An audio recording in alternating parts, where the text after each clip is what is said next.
নমস্কার। গল্প চিরন্তনীতে সকল শ্রোতা বন্ধুকে স্বাগত জানাই। শুনছেন আশুতোষ মুখোপাধ্যায়ের লেখা উপন্যাস আমি, সে ও সখা। আজ শুনবেন উপন্যাসটির শেষ পর্ব। ঠিক এই সময় সুধীরকে নিয়ে আবার এক বিভ্রাট। সে এমন এক অপ্রত্যাশিত ব্যাপার যেন দিন কতকের জন্য আমারই আহার নিদ্রা ঘুচে যাবার দাখিল। সে কটা দিনের জন্য শ্রীলেখার দেওয়া খবরাখবরেও আমার বিন্দুমাত্র আগ্রহ ছিল না। উল্টে আমার ভিতরের পুঞ্জীভূত ক্ষোভ আর সন্দেহ কয়েকটা দিনের জন্য মুক্তি পেয়ে বেঁচেছিল। বিভ্রাটের প্রহসন কবে থেকে কিভাবে দানা পাকাচ্ছিল প্রশান্তও জানে না, আমিও না। সেদিন প্রশান্ত এসে বলল, প্রায়ই আজকাল বোস সাহেবের বাড়িতে সুধীরের ডাক পড়ছে কেন বুঝতে পারছি না। বোস সাহেব মানে হার্ট স্পেশালিস্ট অমল বোসের বাড়িতে।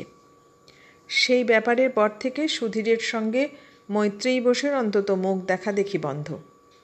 তাই কথাটা শুনে কৌতূহল হলো। পরদিন সুধীরকে জিজ্ঞাসা করতে ও হাসতে লাগলো। বলল, আমি লোক ভালো সেটা বুঝে তারা যদি আমাকে ডাকাডাকি করেন তো না গিয়ে কি করব? জিজ্ঞাসা করলাম, তুমি লোক ভালো এটা মৈত্রেয়ী বোসও বুঝেছেন? বুঝতে চেষ্টা করছেন। এখন মাঝে মাঝে মহিলার সন্দেহ হচ্ছে তোমার পাল্লায় পড়েই হয়তো আমি বিগড়েছি। মেয়েদের নিয়ে টিয়ে করার ব্যাপারে তুমি হয়তো আমার সাহস বাড়িয়ে দিয়েছ, মানে বেপরোয়া করে তুলেছ। তোমার সম্পর্কে আর তোমার লেখা টেখার সম্পর্কে যা বলেন শুনলে আমার কান জুড়িয়ে যায়। ওই হিংসুকটা তোমার কানে কি লাগিয়েছে শুনি? প্রশান্ত প্রতিবাদ করল। আমি শুধু টোপটা ফেলেছি, আর কিছু বলিনি। আমিও তার পক্ষ নিয়েই চোখ রাঙালাম। হিংসা কেন? মৈত্রেয়ী বোসের খাতির পাচ্ছ বলে? না তো কি, আমার বদলে যদি ওর ডাক পড়তো, গলদ চোখে পড়তো কিছু। ডাক পড়ার তাৎপর্যও শুনলাম। মৈত্রেয়ী বোস যে এলাকায় থাকেন সেখানকার অভিজাত মহিলারা বিলিতি কায়দায় একটা চাইল্ড সেন্টার খুলেছেন। চাইল্ড সেন্টার বলতে প্রথম শ্রেণীর কিন্ডারগার্টেনের থেকেও উঁচু দরের কিছু। ফ্রি সার্ভিস অর্থাৎ বিনে পয়সায় শিশু নারায়ণ আর নারায়ণীদের সেবা। প্রতিষ্ঠান চালু হয়েছে ডোনারদের টাকায়। অভিজাত মেয়েরা নিজেদের চেষ্টায় এবং বলা বাহুল্য স্বামীদের সহায়তায় রুই কাতলা গোছের অনেক বড় বড় ডোনার সংগ্রহ করেছেন। এ ব্যাপারে মৈত্রেয়ী বোস সহৃদয়তার মতোই এগিয়ে এসেছেন। মাসে নামমাত্র ভাড়ায় নিজের মস্ত বাড়ির একতলাটা ছেড়ে দিয়েছেন। সামনে পিছনে মস্ত লন। এর থেকে ভালো আস্তানা আর কোথায় মিলবে? নতুন সংস্থার প্রধান পরিচারিকাও মৈত্রেয়ী বোস। একে বিলেত ফেরত, তার ওপর এককালে কলেজের ছাত্রী ঠেঙিয়ে অভ্যস্ত। তার থেকে যোগ্য আর কে আছে? সকলের ধরাধরিতে পড়ে তিনি দায়িত্ব না নিয়ে পারেননি। রোজ দুপুরে মায়েরা সব 2 ঘন্টার জন্য ছেলেমেয়েদের নিয়ে সেখানে সমবেত হন। শিশুদের তো বটেই, মায়েদেরও সময় ভালো কাটে।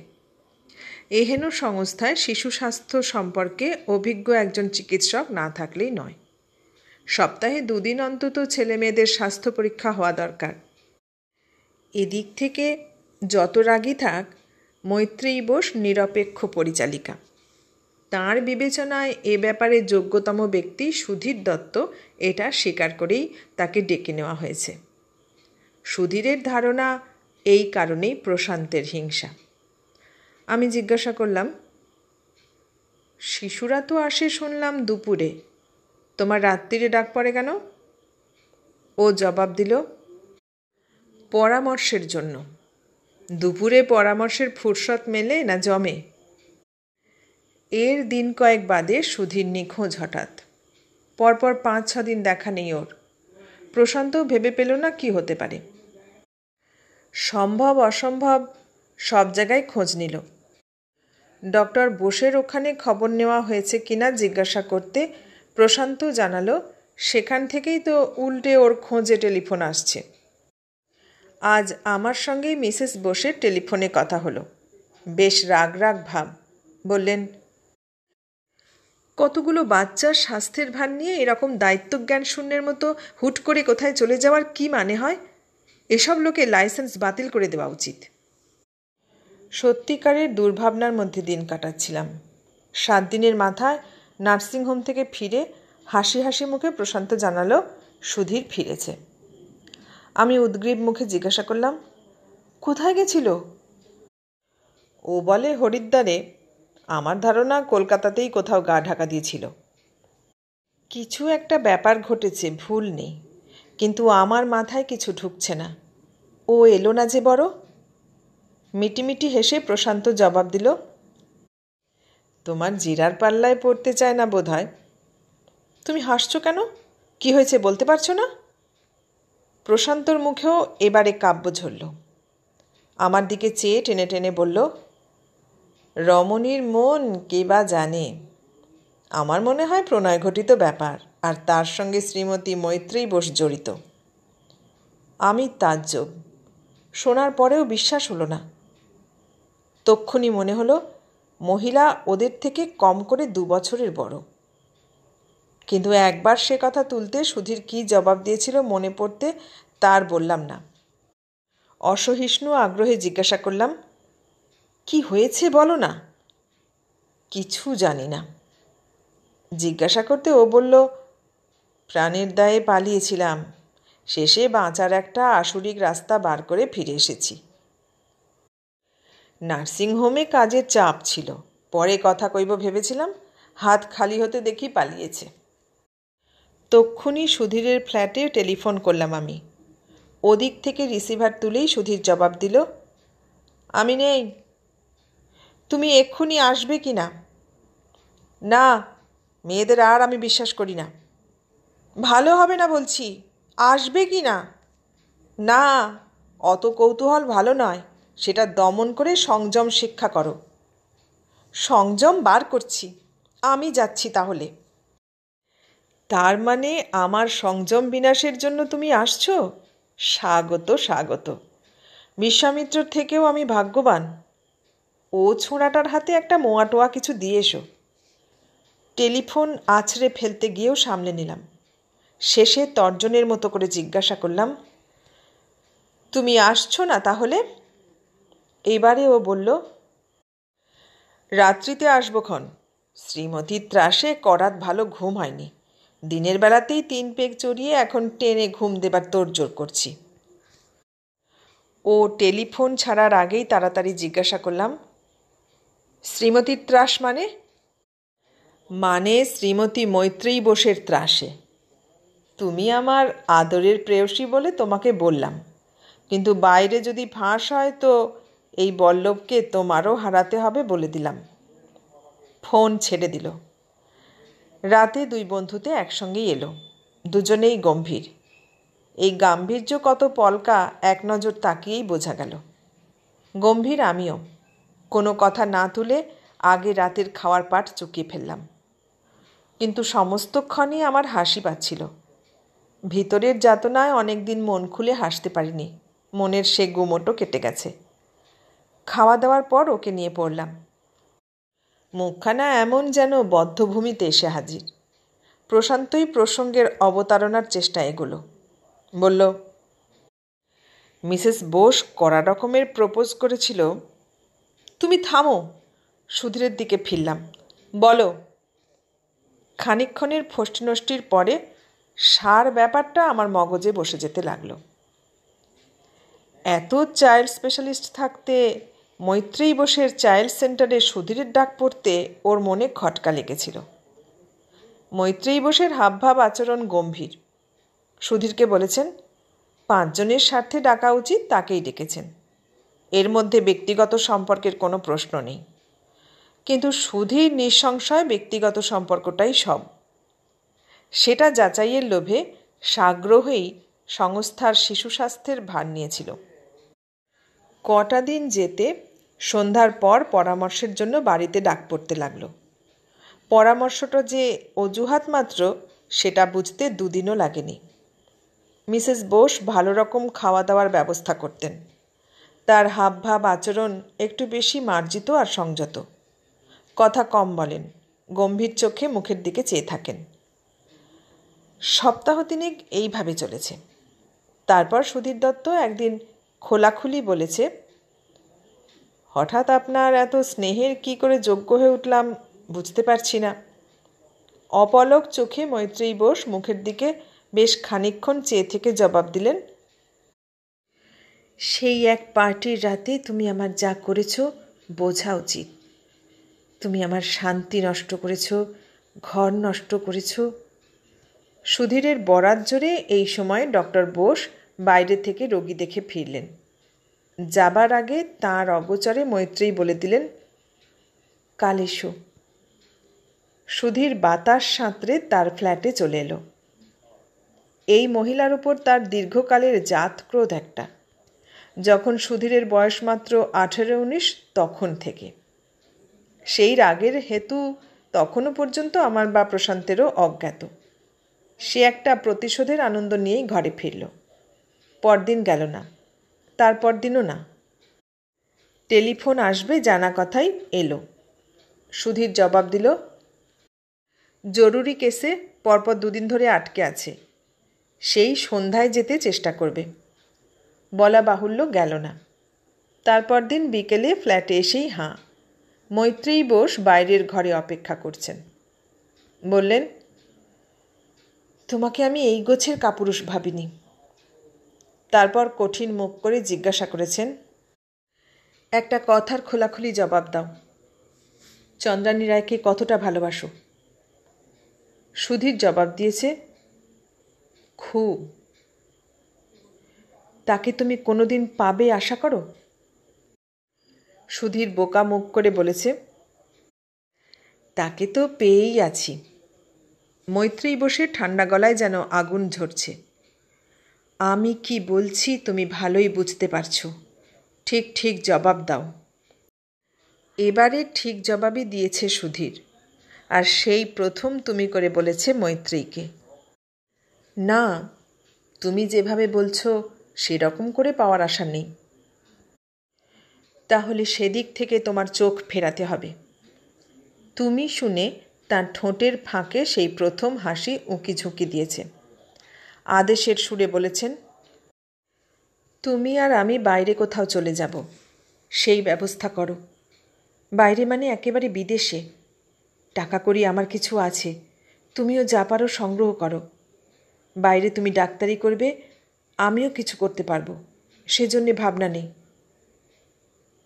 মুখের দিকে খানিক থমকে চেয়ে আবার বলেছেন, পার্টির সেই রাতে তুমি যা করেছ, তারপর থেকে নিজের বিবেক ঠিক রেখে আমার পক্ষে বোসের ঘর করা সম্ভব হচ্ছে না।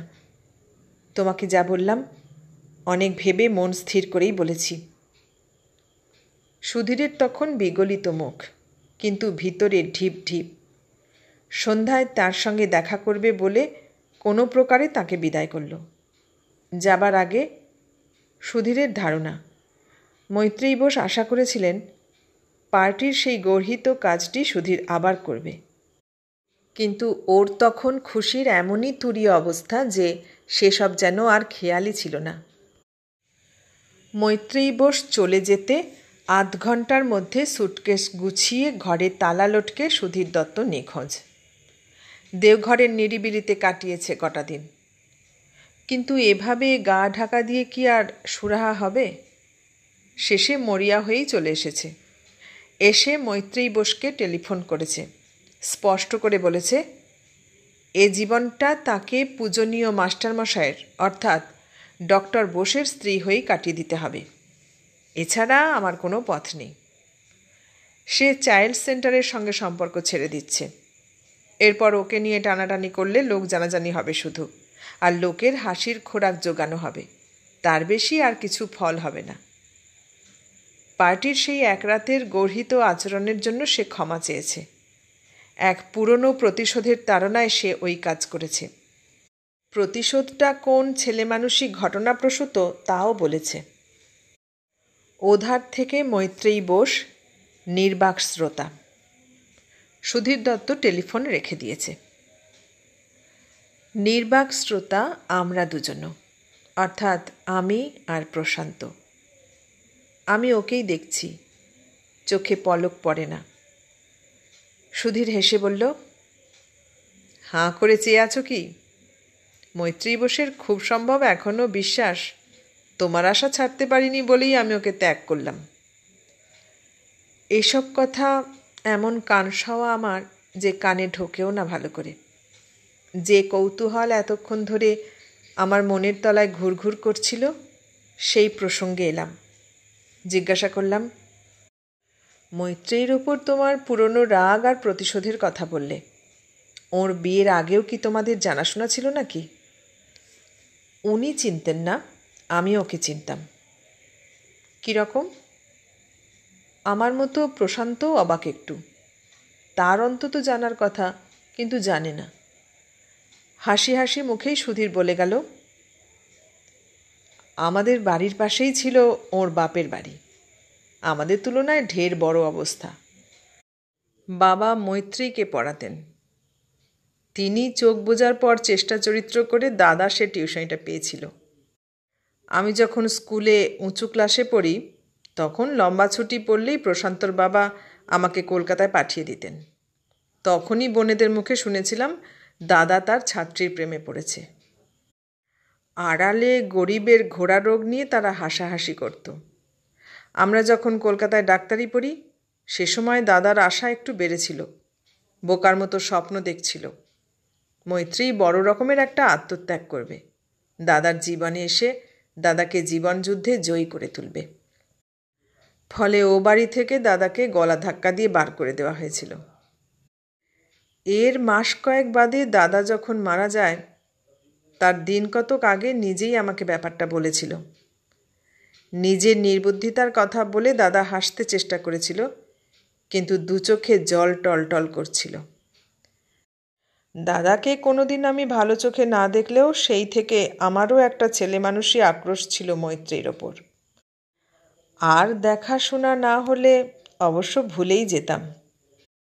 প্রশান্ত অবাক। কই, আমাকে তো কোনোদিন কিছু বলিসনি? জবাব না দিয়ে সুধীর হাসছিল।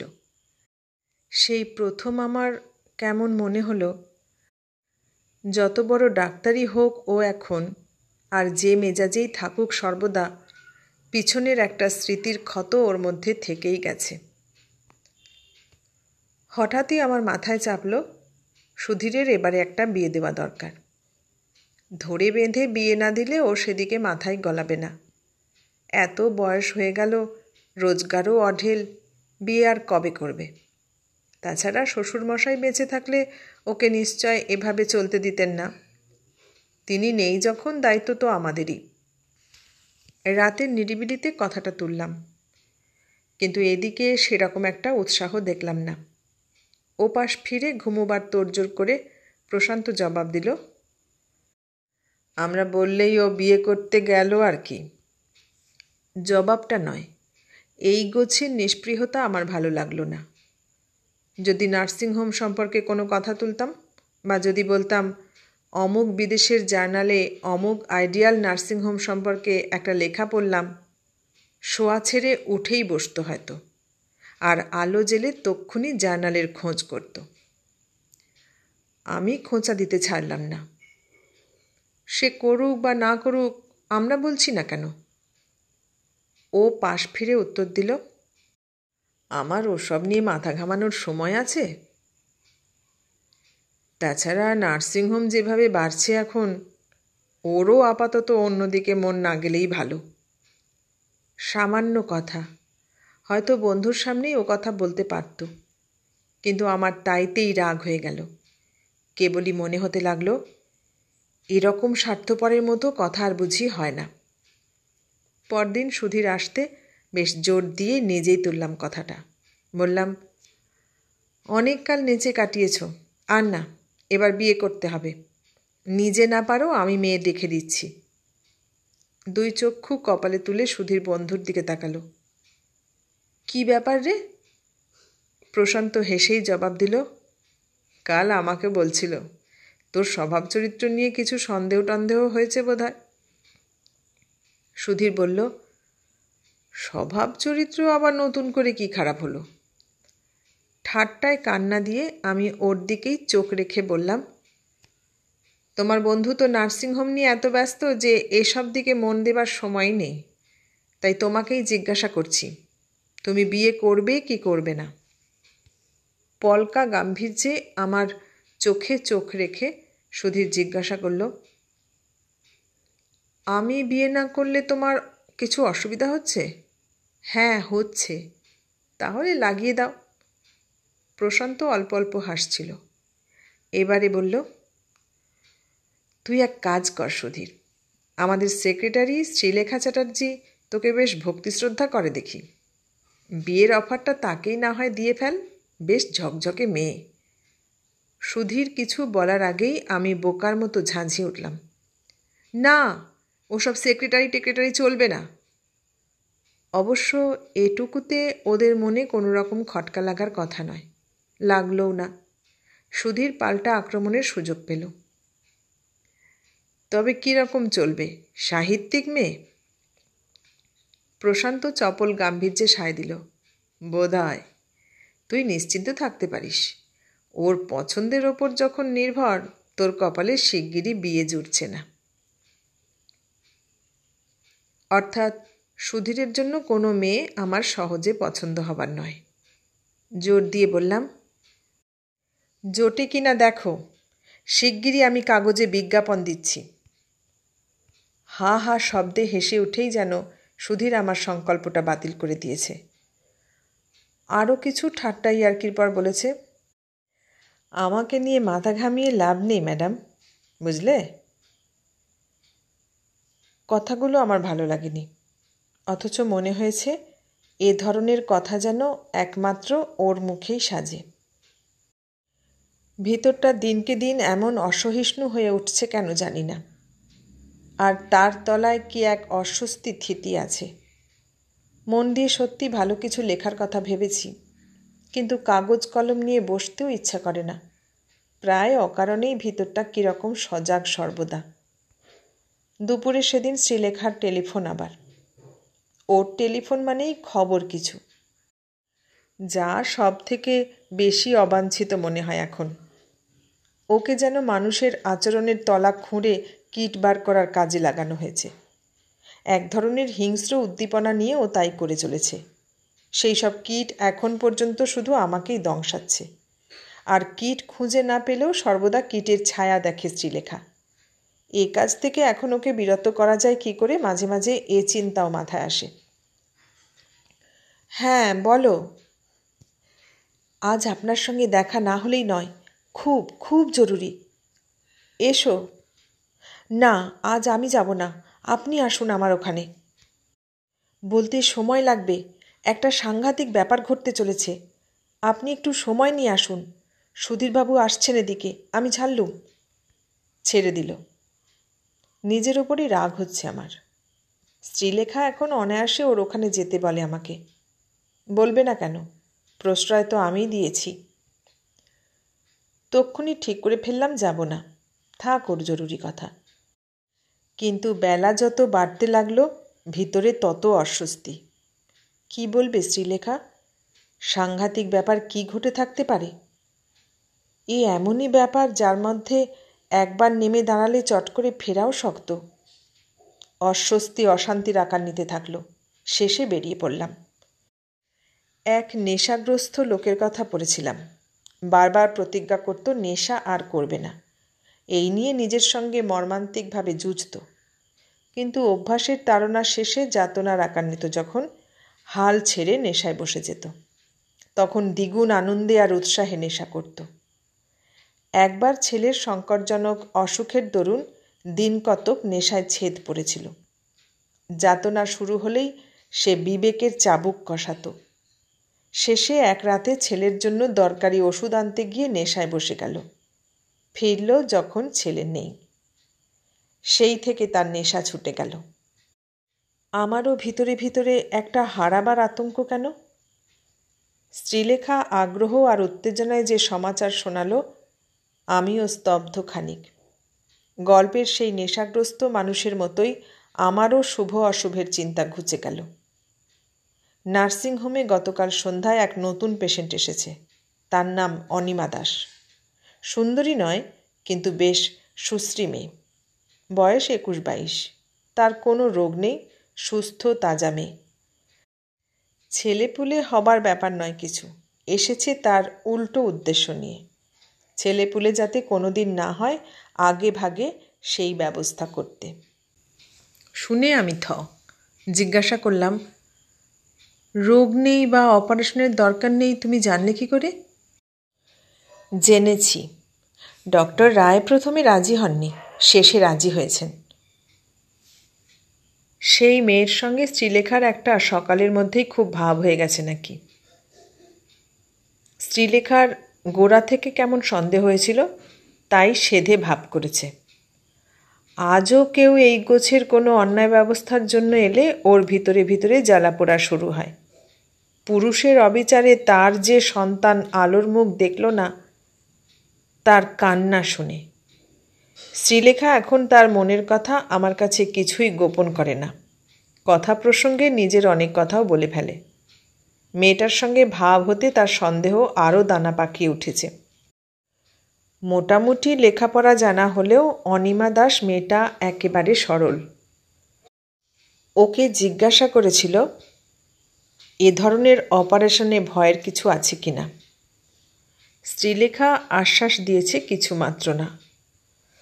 পুরুষের প্রতি শ্রীলেখার আক্রোশটা বিকৃতির আকার নিয়েছে কিনা আমি জানি না। অনিমা দাসের বিশ্বাস অর্জন আর মনের কথা টেনে বার করার আগ্রহে লজ্জার মাথা খেয়ে ও নিজে থেকেই তাকে জানিয়েছে এই গোছের একটা অপারেশন তারও হয়ে গেছে। দিব্যি সুস্থ সবলই তো আছে। তারপরেও শোনার পর মেয়েটা গলগল করে মনের কথা বলেছে তাকে। এখন মস্ত গাড়ি হাঁকিয়ে যে লোকটা স্বামী পরিচয় দিয়ে অনিমা দাসকে এখানে রেখে গেছে, সে ওর সত্যিই স্বামী কিনা শ্রীলেখার তাতে ঘোর সন্দেহ। কারণ অনিমা দাসের স্বপ্ন সে সিনেমার নায়িকা হবে। কলেজে পড়তে বাপ মায়ের অমতে ও শৌখিন দলে অনেক থিয়েটার করেছে, তাতে খুব নামও হয়েছিল। ওই থেকেই শ্রীদাসের সঙ্গে তার পরিচয়। শ্রীদাস পয়সাওয়ালা মানুষ, পরপর খান কয়েক ছবি করবেন। অনিমারা ছিল ব্রাহ্মণ, বাবা মায়ের সমস্ত রকমের বাধা উপেক্ষা করেই বাড়ি থেকে বেরিয়ে এসে শ্রীদাসকে বিয়ে করেছে। যদিও ভদ্রলোক বয়সে ওর থেকে অনেক বড়। একটা ছবিতে ইতিমধ্যে ছোটোখাটো কাজ করেছে, তার স্বামী ব্যবস্থা করে দিয়েছেন। সে ছবি 2-1 মাসের মধ্যেই বাজারে আসবে। অনিমার নাকি সত্যিকারের ফটোজেনিক চেহারা, অর্থাৎ আসল চেহারা থেকেও ছবিতে ওর মুখ ঢের ঢের ভালো আসে। এখন আসল সমস্যা দাঁড়িয়েছে ঘরের ব্যাপার নিয়ে, অর্থাৎ সন্তান সম্ভাবনার ঝামেলা নিয়ে। একবার গণ্ডগোলে পড়ে অনেক রকমের ওষুধপত্র খেয়ে বেঁচে গেছে। সত্যিকারের বড় শিল্পী হতে হলে ওদের মতে এই ঝামেলা এড়াতেই হবে। গোটা 2 ছেলেপুলে হলেই তো চেহারাপত্র সব গেল। তাছাড়া সংসার আর শিল্প সাধনা দুটো একসঙ্গে হয় না। এই শিল্পজীবন সার্থক না হলে অনিমার জীবন বৃথা। তাই স্বামীর সঙ্গে পরামর্শ করে ঝামেলা একেবারে শেষই করে দিতে এসেছে। এখন শ্রীলেখার ধারণা কেন, বদ্ধ বিশ্বাস, ওই লোকের সঙ্গে মেয়েটার বিয়ে থা কিছুই হয়নি। বাজারে কি সিঁদুর কিনতে পাওয়া যায় না? আসলে ভাঁওতায় ভুলে এই পয়সাওয়ালা লোকের সঙ্গে পালিয়েছে, আর এভাবে নিজের সর্বনাশ করতে চলেছে। স্বামী স্ত্রী হলে হোটেলের সুইটে থাকে কেন দুজনে? সব শোনার পর অনেকক্ষণ পর্যন্ত স্তব্ধ আমি। বলা বাহুল্য, শ্রীলেখার প্রতিটি কথা আমার বিশ্বাসযোগ্য মনে হয়েছে। জিজ্ঞাসা করলাম, অপারেশন কবে? আজ শনিবার, কতগুলো চেকিং হয়ে গেল। কাল রবিবার তো হবেই না, পরশু নাগাদ হতে পারে। কি করব আমি, কি করতে পারি জানি না। ভিতরটা শুধু অশান্ত, ভয়ানক অশান্ত। রাত্রিতে ঘরের লোককে খুঁটিয়ে লক্ষ্য করেছি, কোনো কারণে এতটুকু উদ্বেগ দেখিনি। এই কারণেই ভিতরে আমার আরও যন্ত্রণা। এখনও প্রায় রবিবারেই আমি নার্সিংহোমে যাই। বিলেতি কায়দা মতো পেশেন্টদের ফুল দিই, তাদের সঙ্গে গল্প করি। মোটামুটি নামী লেখিকা আমি। শ্রীলেখার মুখে আমার পরিচয় শুনে তারা খুশি হয়।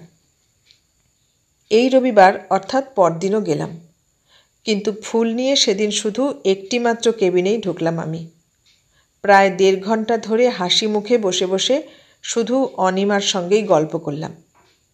শুধু ছবির জগৎ ছাড়া আর কোনো বিষয়ে কথা হয়নি। তবু আমারও বদ্ধ বিশ্বাস, শ্রীলেখা যা বলেছে সব সত্যি। অতক্ষণ ধরে একটা ঘরে একজনের সঙ্গে গল্প করতে দেখে আমার ঘরের মানুষ কি ভিতরে ভিতরে অস্বস্তি বোধ করছিল? অনেকক্ষণ বাদে হঠাৎ এই কেবিনে এসে ঢুকেছিল কি এমনি? অন্তরঙ্গ আলাপচারী দেখে গলার স্বরে কি একটু উৎকণ্ঠার আভাস ছিল? সঠিক বলতে পারবো না, কিন্তু আমার মনে হয়েছিল। জিজ্ঞাসা করেছিল, ইনি পরিচিত নাকি? আমি হেসে জবাব দিতে পেরেছি, পরিচয় যাকে বলে সেটা আজ হলো, কিন্তু একে আমি আগে দেখেছি, তাই দেখেই চেনা চেনা লাগছিল। ইনি একজন শিল্পী, জানো তো?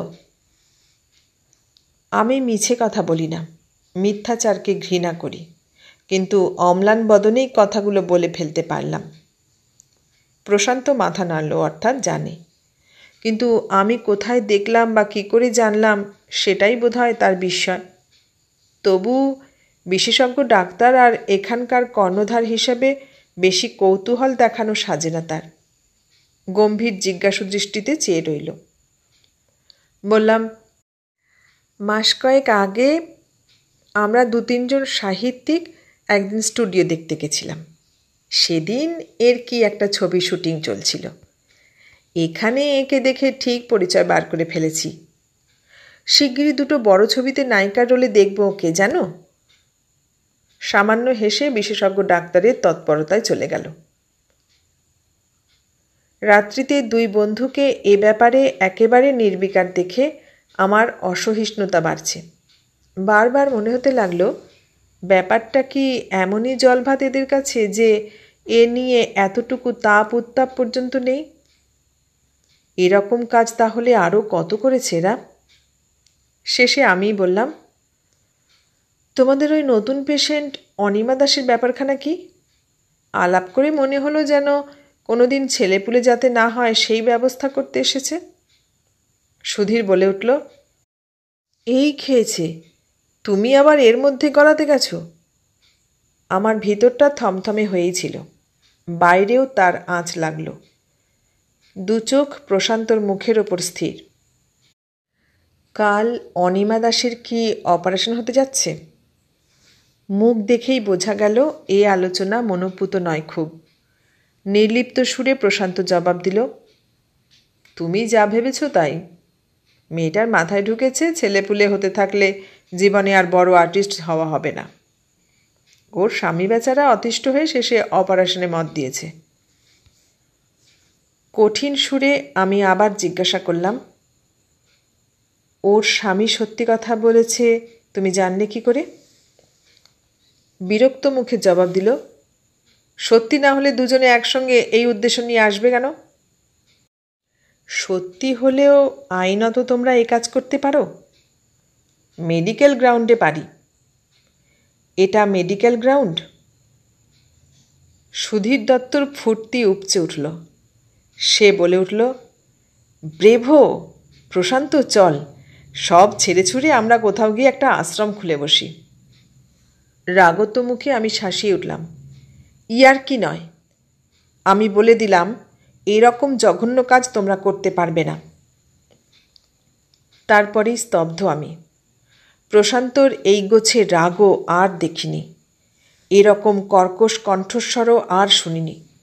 সে বলে উঠল, মাথা খারাপ হয়েছে তোমার?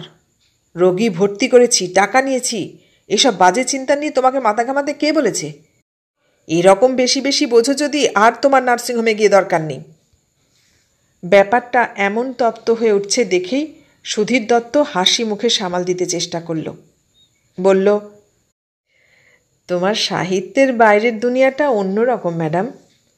অপারেশন আমরা না করলেও কলকাতায় এক ঝুড়ি নার্সিংহোম আছে যারা করে দেবে। মাঝখান থেকে একটা মোটা টাকায় লোকসান আমাদের। ঠিক আছে, এত যখন আপত্তি তোমার, ওই পাপ কাজ অর্থাৎ অপারেশনটা না হয় আমি করে দেব। আমি নীলকণ্ঠ, পাপ পুণ্যের ধার ধারি না। ওর কথায় কান্না দিয়ে নির্বাক দু চোখ মেলে তখনও আমি প্রশান্তকেই দেখছিলাম। পরদিন শ্রীলেখাই জানালো অনিমা দাসের অপারেশন হয়ে গেছে। সে অপারেশন সুধীর দত্ত করলেও কেন যেন আমার সমস্ত অভিযোগ ঘরের লোকের বিরুদ্ধেই। কেবলই মনে হয়েছে কোথায় যেন আমার অনেকখানি খোয়া গেছে। সেই থেকে ওই নোট বইটা আঁকড়ে ধরেছি আমি। ওটার পাতা ভরাট হয়ে উঠছে। আপোষশূন্য একটা সংকল্প মনের তলায় দানা বেঁধে উঠছে। আমি লিখব, এমন একটা চিত্র আঁকব যা দেখে ওরা দুজনেই চমকে উঠবে, বিশেষ করে ঘরের একজন আঁতকে উঠবে। আর সেই থেকে আমি ভিতরে একরকম, বাইরে আর একরকম। বাইরের চন্দ্রানী রায় অনেকটা আগের মতোই সহজ সপ্রতিভ, ভিতরের চন্দ্রানী তীক্ষ্ণ, সজাগ, সচেতন। এই ভিতরটা নিয়ে আমি ক্ষতবিক্ষত, বাইরে হাসছি, ভিতরে জ্বলছি। পরের 3 মাসে শ্রীলেখা আমার আরও অন্তরঙ্গ হয়ে উঠেছে। এখন আর ওর খবরাখবর অবাঞ্ছিত ভাবি না। আমি লেখিকা, আমার কর্তব্য আছে। সেই কর্তব্যের সঙ্গে কোনো আপোষ আর করতে চাই না। চাই না বটে, কিন্তু বুকের তলায় যে লাগে সেটা অস্বীকার করব কি করে? শ্রীলেখা বোধহয় সেটা বুঝতে পারে বলেই ও আমার স্নায়ু টেনে রাখতে চেষ্টা করে। ওই অনিমা দাস সম্পর্কেই এমন ভবিষ্যৎবাণী করেছে যে শুনলে ভিতরটা খচখচ করে ওঠে। বলেছে, মেয়েটা চালাক নয়, অন্তত আমি যেরকম ছিলাম সেরকম নয়। ওর সামনের দিনগুলো দেখতে পাচ্ছ চন্দ্রানিদি? যে লোক ওকে এ পথে টেনে এনেছে সে তাকে ছিবড়ের মতো একদিন ছুঁড়ে ফেলে দেবেই। বড় আর্টিস্ট ও কোনো দিন হবে না। তখন ও নিচের দিকে নামতে শুরু করবে। তারপর ঠিক দেখবে একদিন রাস্তায় এসে দাঁড়াবে। সন্ধ্যায় মুখে স্নো পাউডার মেখে আর তপতপে সাজ পোশাক পরে যে কোনো শিকার ধরার আশায় রাস্তার মোড়ে বা ট্রামে বাসের স্টপে দাঁড়িয়ে থাকবে। এরকম আমি অনেক সুশ্রী মেয়েকেও দাঁড়িয়ে থাকতে দেখেছি। তুমি দেখোনি? দেখতে চাও? ঠিক ওই রকম করেই ধাপে ধাপে ওরা নেমে আসে। অনিমা দাসেরও নেমে আসার রাস্তাটা ওই নার্সিংহোম থেকেই পরিষ্কার হয়ে গেছে। শুনে আমার মাথা ঝিমঝিম করছিল। আমি তর্ক করেছি, বলেছি, এ রাস্তা যে কোনো নার্সিংহোম থেকেই পরিষ্কার হতে পারত। তাছাড়া যে মেয়ে ওখানে এসে দাঁড়াবেই তুমি ভাবছ, তার ছেলেপুলে আসার যন্ত্রণাটা তো আরও 5 গুণ বেশি হতো। ওই অবস্থায় মা হয়ে ছেলেপুলেকে হয়তো গলা টিপে মারত অনিমা দাস। তর্ক করেছি বটে, কিন্তু দেয়ালের দিকে মুখ করে তর্ক করার সামিল। আমার ঘরের লোক যে এক দুশ্চরিত্রের বাসনার ইন্ধন জুগিয়ে নিজের পকেট টাকায় ভরাট করেছে সেটা মিথ্যে হবে কেমন করে? তার বদলে সে যদি ছড়ি উঁচিয়ে গর্জন করে উঠত। সেদিনও নিজের ঘরে আমাকে ডেকে নিয়ে চাপা আগ্রহ আর উত্তেজনা সত্ত্বেও শ্রীলেখা বিড়ম্বিত মুখে যে খবরটা দিল শুনে আমারই কেমন অবিশ্বাস্য ঠেকল।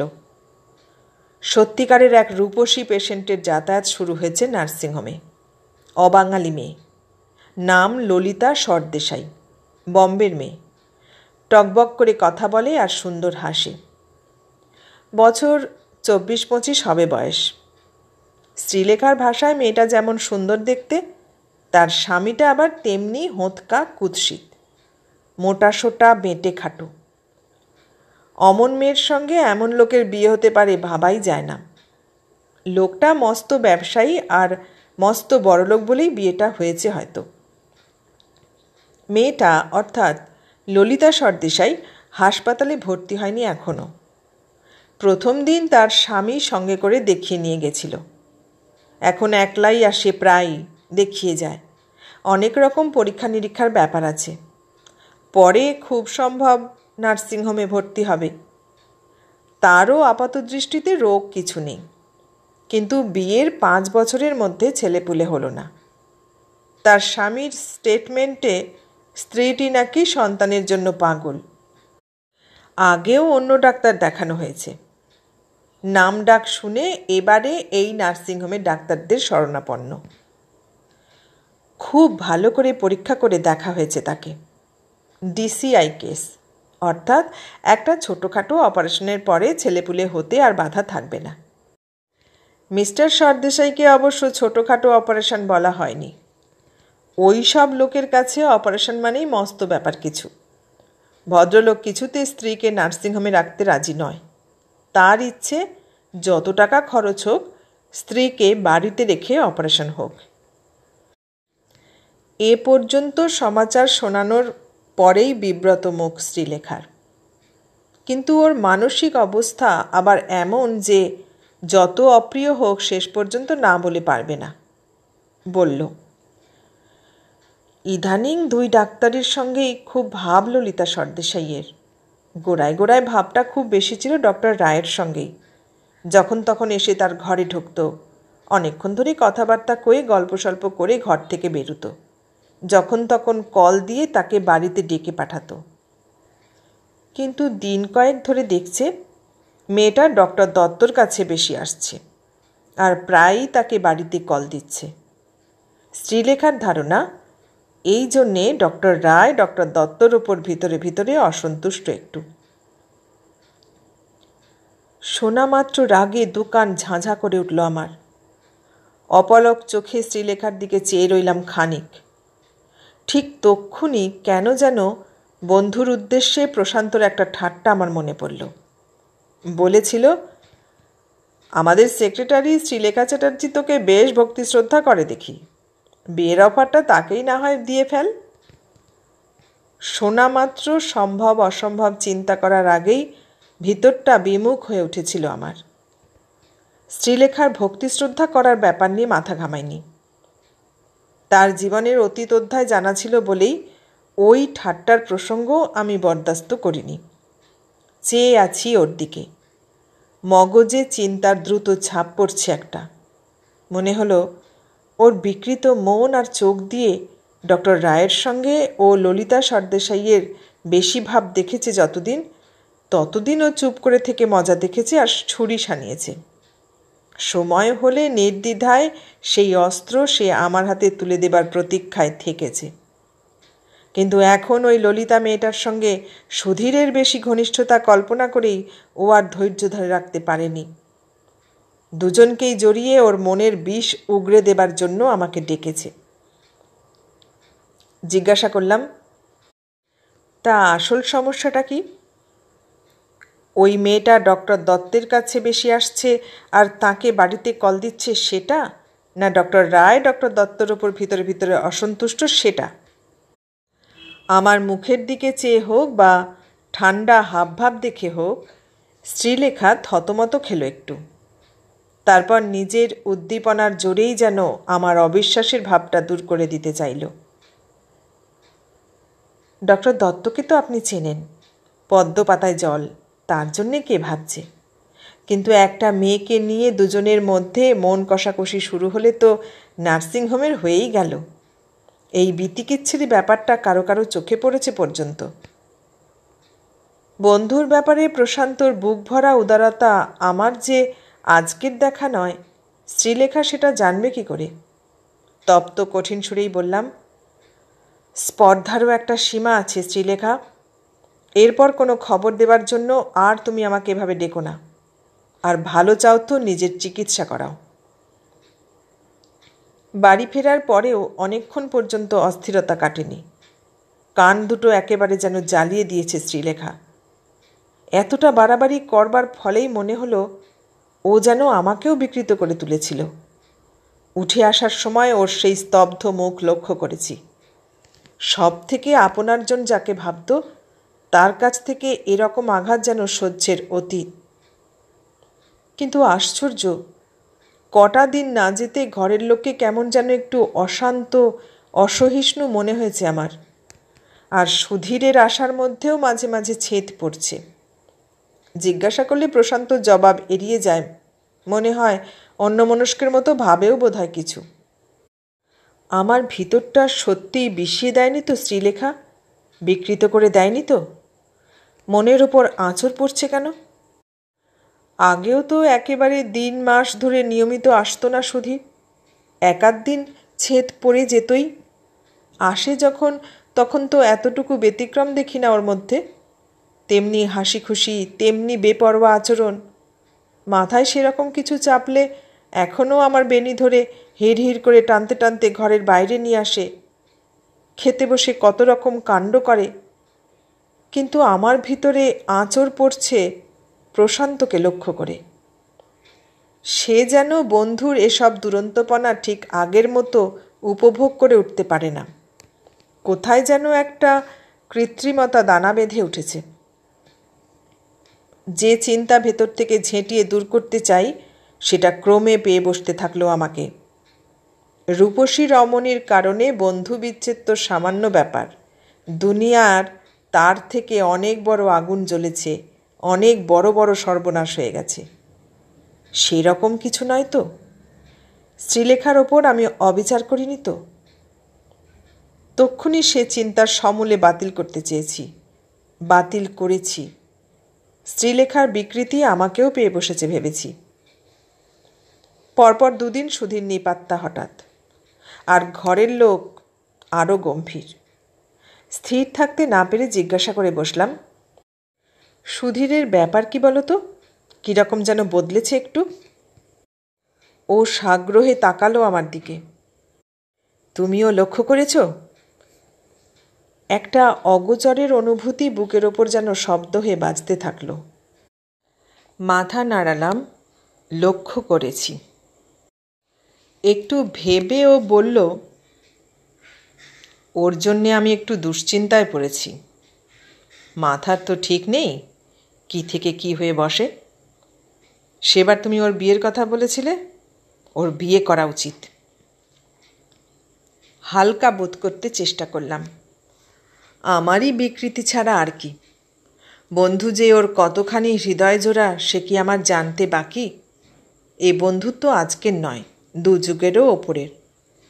যদি কিছু হয়েও থাকে, সেটা বন্ধুর জন্য বন্ধুর দুশ্চিন্তা ছাড়া আর কি হতে পারে।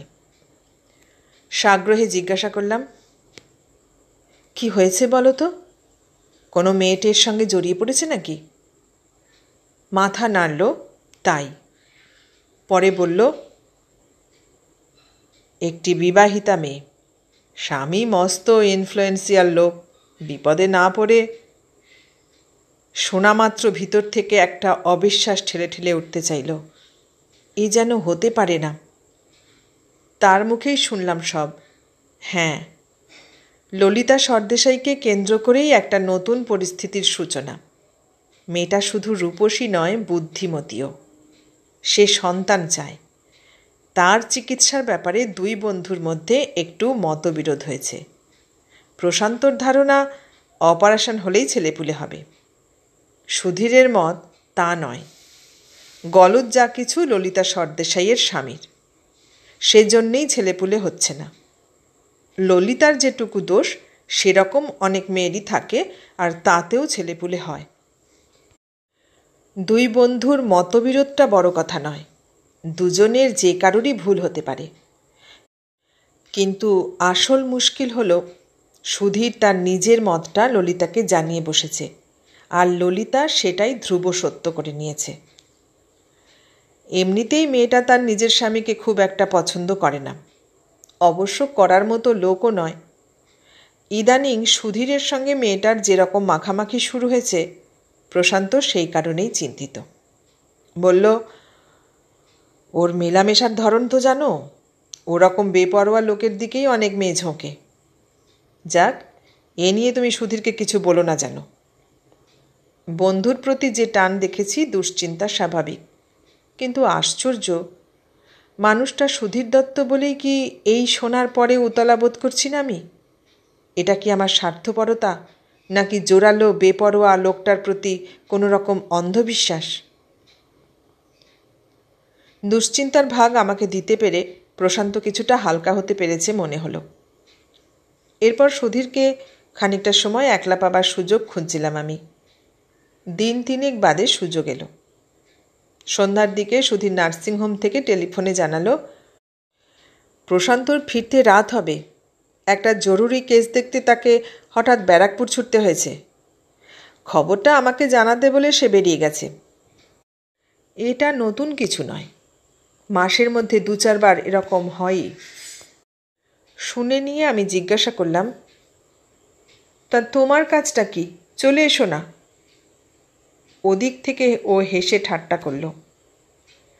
বন্ধু কাছাকাছি নেই, এই ফাঁকে বন্ধু পত্নীর কাছে যাব বলছো? হ্যাঁ, এই ফাঁকে মুখ দেখতে না পেলে আর কোনো দিন মুখ দেখব না বলে দিলাম। পাল্টা ঠাট্টা করে রিসিভার নামিয়ে রাখলাম। আধ ঘন্টা বাদে সিঁড়িতে ওর পায়ের শব্দ শোনা গেল। হালকা শীষ দিতে দিতে ওপরে আসছে। আমিও এগিয়ে এসে প্রস্তুত হয়ে অর্থাৎ ভ্রুকুটি করে দাঁড়ালাম। আমাকে দেখেই ও বলে উঠল, প্রতীক্ষার এ আবার কি নতুন রূপ? আমি চুপচাপ চেয়েই রইলাম। ও দাঁড়িয়ে পড়ে জিজ্ঞাসা করল, উপরে উঠব না পালাবো? আমি জিজ্ঞাসা করলাম, পালাবার ছুতো খুঁজছ তাহলে? বাকি কটা সিঁড়ির টপকে উঠে এলো। কীরকম? ডেকে কোনো আনন্দে ব্যাঘাত ঘটালাম? ও একই সুরে আবার জিজ্ঞাসা করল, কীরকম? ঘরে এসো। বসার ঘরে চলে এলাম। একটা সেটিতে বসলাম, ও সামনের সোফায়। চা না কফি? কিছু না। আসার ঠিক আগে শ্রীলেখা আদর করে 1 পেয়ালা কফি খাইয়ে দিল। মেয়েদের আদর টাদর আজকাল বেশ ভালো লাগছে তাহলে? বরাবরই তো লাগে। মুখের দিকে একটু চেয়ে থেকে আমি ঝপ করে বলে বসলাম, এক মেয়ের প্রেমে পড়ে একেবারে হাবুডুবু খাচ্ছ শুনলাম। জবাবে বড় বড় চোখ করে চেয়ে রইল খানিক। তারপর ছদ্মত্রাসে জিজ্ঞাসা করল, ধরা পড়ে গেছি? আমি মাথা নাড়লাম। একটি বিবাহিতা মেয়ে, ঠিক বলছি? এবারে ও মাথা নাড়ল, অর্থাৎ ঠিক। তারপর তেমনি উতলা মুখ করেই হড়বড় করে বলে গেল, তার বয়স 27, দেখতে শুনতে মন্দ নয়, নাম চন্দ্রানী রায়। বছর ধরেই তো ওই এক মেয়ের প্রেমে মজে আছি। হঠাৎ ধরা পড়লাম কি করে? অপরাধপ্রবণ মুখ যদি এই হয় তো আমার লেখিকা হওয়া মিথ্যে। বললাম, দেব 2 থাপ্পড়। ললিতা সর্দেশাইয়ের খবর আমি রাখি না, কেমন? চেয়েই আছে। কৌতুকে 2 চোখ চকচক করছে মনে হলো। ছদ্মকোপে আমিও চেয়ে আছি। খবর যারা রাখে তাদের একজন তো তুমি, বুঝলাম। আমরা বলতে আর কে? আমি থমকালাম একটু, তারপর ঝাঁঝিয়ে বললাম, সে খোঁজে দরকার কি, সত্যি কিনা বলো। হাসতে লাগলো। সত্যি? বুঝলাম, গাধাটা তোমার কাছে লাগিয়েছে তাহলে। এই, গাধা শুনে থমকে উঠতে গিয়েও হেসে ফেললাম। খবরদার, ওকে কিছু বলো না জানো, বারবার তোমাকে ঘাঁটাতে নিষেধ করেছে। হাসতে লাগলো। তা তো করবেই, নইলে একটু মুশকিল যে। তার মানে? না, কিছু না, সব ঠিক শুনেছ। দেখো, ভালো হবে না। কি বলছিলে? সিগারেট ধরবার ফাঁকে হাসছে মিটিমিটি। সাধে মেয়ে ছেলে বলে, কোনো কিছুর গন্ধ পেলেই হলো। বেফাঁস কিছু বলতে গিয়ে এখন সামলে নেবার চেষ্টা করছে, তাতে আমার একটুও সন্দেহ নেই। তুমি বলবে কি না? ভিতরে ভিতরে কি যেন অস্বস্তি আমার। এই লোকের মুখেও বিড়ম্বনার আভাস দেখছি। হাসছে, সিগারেট টানছে, তবু সেই রকমই মনে হচ্ছে কেন আমার। একটু বাদে বলল, দেখো, ওর সঙ্গে আমার সম্পর্কটা কতখানি ঠিক ঠিক বুঝতে পারো? অনেককালের একটা সুপ্ত আবেগ ঠেলে উঠতে চাইল যেন। আমার থেকে বেশি বুঝতে কে পারে? সম্পর্কটা ততখানি গভীর না হলে আমার পরিচয় মিসেস রায় না হয়ে মিসেস দত্ত হতে পারত যে। নিজের কাছে সেটা স্বীকার করলে খুব অপরাধ হবে কি? জবাব দিলাম, বোধহয় পারি, বলে যাও। কিন্তু তা সত্ত্বেও যে বচন তুমি শুনতে চাইছ সেটা ওর কাছে গোপন থাকবে? অস্বস্তি বাড়ছেই, চোখ পাকালাম। কি, নিজের স্বামীর কাছে কথা লুকোতে বলছো? তাহলে থাক। আপোষের চেষ্টা করলাম। আচ্ছা, আগে শুনি কি কথা, পরে বিবেচনা করব। তোমার ঘাবড়াবার মতো কথা নয়, তবু বিবেচনাটা আগে না করলে আমার মুখ সেলাই। নিজের তাগিদেই হার মানলাম। আচ্ছা, করলাম বিবেচনা, কাউকে বলবো না। বলো কি বলবে? হাসছে তারপরেও। এই হাসিটাই কেমন অদ্ভুত লাগছে আমার। মজার কিছুই মাথায় ঘুরছে যেন। শুনে প্রথমেই যেন চমকে উঠো না। আমার ধারণা ললিতা সর্দেশাই এমন মেয়ে যে ইচ্ছে করলে। কর্তাটিকে আমি তেমন সবল পুরুষ ভাবি না। আমার মতো একটা হতভাগার জন্যেই ওর কত দরদ দেখো না সেই ছেলেবেলা থেকে। পাছে ও ওই মেয়ের খপ্পরে পড়ে, তাই বলতে গেলে তোমার মুখ চেয়ে খানিকটা ঘটা করেই ওই মেয়ের চোখ আমি ওর দিক থেকে নিজের দিকে ফিরিয়েছি। শুনছি। আসলে তীক্ষ্ণ দৃষ্টিতে সুধীরকে লক্ষ্য করছি আমি। কিছু গোপন করছে কিনা বোঝার তাড়না। জিজ্ঞাসা করলাম, খপ্পরে পড়ার লক্ষণ দেখেছিলে তাহলে? এই গেল যা, সিরিয়াস হয়ে উঠলে যে। না, লক্ষণ একটুও দেখিনি। ও বলেছিল অপারেশন দরকার, আমি বলেছিলাম দরকার নেই।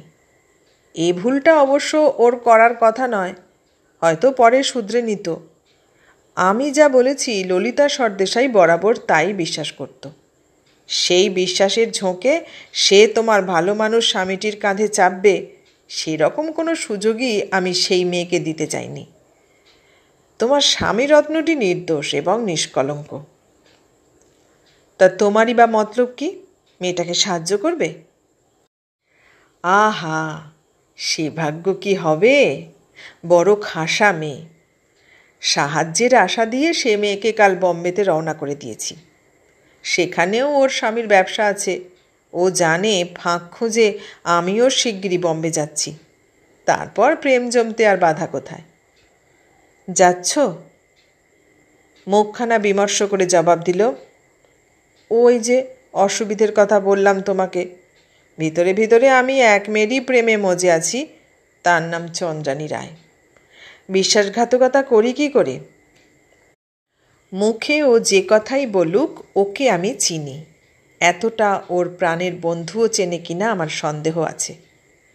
ললিতা সর্দেশাই যেরকম মেয়েই হোক, এই একজনের মাথায় ইচ্ছে করলেই সে ঘোরাতে পারবে না, সেটা আমি অন্তত বিশ্বাস করি। কিন্তু একটা চিন জ্বালা অনুভব করছি অন্য কারণে। আমার স্বামী এই লোকের থেকে অনেক দুর্বল সে কারণেও নয়। বন্ধুর সম্পর্কে যত হলপ করেই বলুক, শ্রীলেখার ইঙ্গিত আমি ভুলতে পারছি না। কেবলই মনে হচ্ছে ওর ওপর আমি অবিচার করেছি। তাছাড়া কটা দিন আমি সচক্ষে যে ব্যতিক্রম দেখেছি সেটা ভুলব কি করে? কটা দিন চঞ্চল দেখেছি প্রশান্তকে, অন্যমনস্ক দেখেছি। কেন কেন? বন্ধুর জন্য দুশ্চিন্তায়? দুশ্চিন্তা হতে পারে, কিন্তু ক্ষোভ কি একটুও ছিল না? শুধুই দুশ্চিন্তা হলে বন্ধুত্বের দাবিতে এ কথা সে চেঁচিয়ে বলতো, আর আমাকেও এ প্রসঙ্গ তুলতে নিষেধ করতো না। হাসতেই চেষ্টা করছি, কিন্তু কি একটা কঠিন তাপ গা বেয়ে মুখের দিকে উঠে আসছে। খানিক বাদে অন্য প্রসঙ্গের অবতারণা করলে সুধীর। তোমার মতিগতি কীরকম যেন লাগছে আজকাল?